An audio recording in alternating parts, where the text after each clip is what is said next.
Now, people that are following me are automatically going to get a text message that says, "Hey, David's on Periscope," and then see Mr. Mike 777. But today I'm going to teach you 10 fat loss myths that you need to know right now.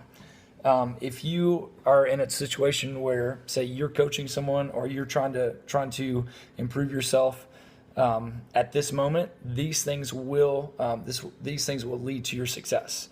My name is David Gross. I own Faction Strength and Conditioning here in Memphis, Tennessee. I'm sitting here with Shelly, Hi. Jenna, Hello. and Brad. Hi. Pooping, lots of pooping. That was a comment.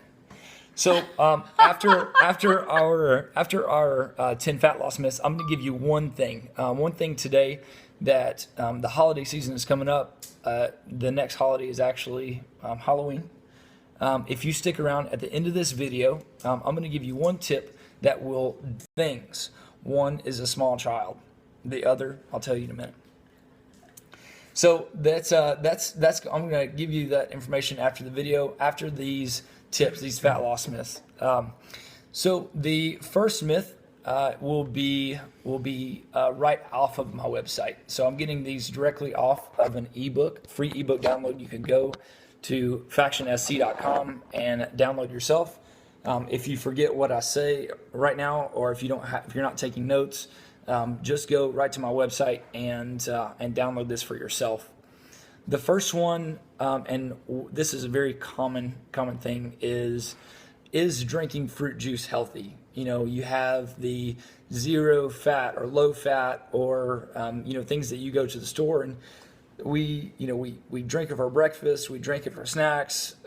Is drinking juice healthy? And the honest answer is no. And basically, just because it is very, very high in sugar, it is going to be put into the same category as Mountain Dew. Okay, so you're basically taking in tablespoons and tablespoons of sugar, basically just drinking it. You might as well just take a big bowl of sugar, mix it up in some water, and chug it down. It is not the way to go. Now, fruit itself has it is not as concentrated as juice is, and say like drinking apple juice would be a little worse than eating an apple. Fat loss myth number 2: all calories are created equal. That is false. Your body is a complex system, and basically what you do is, whenever you take in things like whole foods, things that haven't been processed, they take a little more to digest. Okay, so things like bread, things like rice, are going to be a little easier to digest than broccoli, right? Both sorts of carbohydrates, but you're going to get more out of whole unprocessed foods. Number 3, cheat meals will help you get your diet on track. I just thrive to find the day where I can go to a cheat meal. But honestly, if I have, say, on Sundays I eat whatever I want, that kind of pushes me to eat more of that, right? So it is a little teaser, but most of the time we're not as strong as we think we are, right? So Why do you as think far I as keep giving you fudge sauce? exactly fudge sauce, it's very fantastic, but I always want more. Myth number 4: it's better to work out alone. If you're currently in a workout regime, and you are training by yourself, that is going for a walk by yourself, going to the gym and like popping in some headphones, or trying to figure out on your own without anyone around, that's a coach or any workout buddies, it is not the way to go. You want to have a social environment that you can get into, motivating, and it will actually help hold you accountable too. And then the last myth will be, all you need is training and a good diet to lose weight. Right? Right. That's what we used to think. False. You need to sleep. You need adequate sleep. And all too often we get caught up in these like busy lifestyles, and we lose like hours and hours of sleep a week and per year. Just think about this. If you lose an hour of sleep per night for 7 days, that is basically a full night's sleep that you're losing.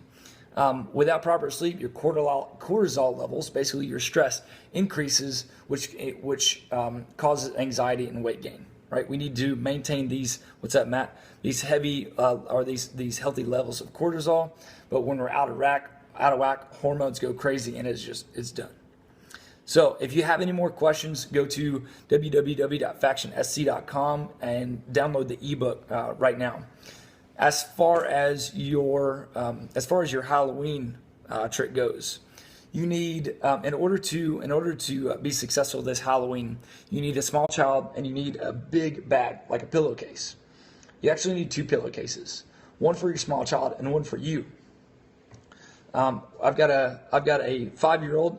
So what I'm going to do is I'm going to give him a pillowcase and have him go door to door, right? Trick or treat, trick or treat. Hopefully they give him healthy snacks, but probably going to get candy. He's going to go to the door, his cute face, and they're going to load him up. But the key is to have the bag empty.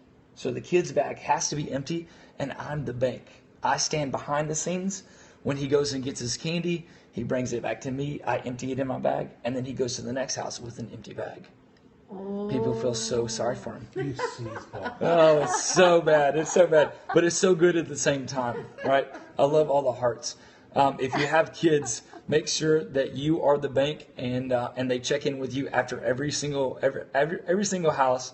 Now, when you get all this candy, I would not suggest eating it all. I would suggest selling on the black market. You can make a little bit of money and everybody has a good time. It's a win-win. If you guys have any questions, feel free to email me at david@factionsc.com. Follow me on Twitter, Periscope, Instagram at davidg@factionsc for more information. See you guys. So these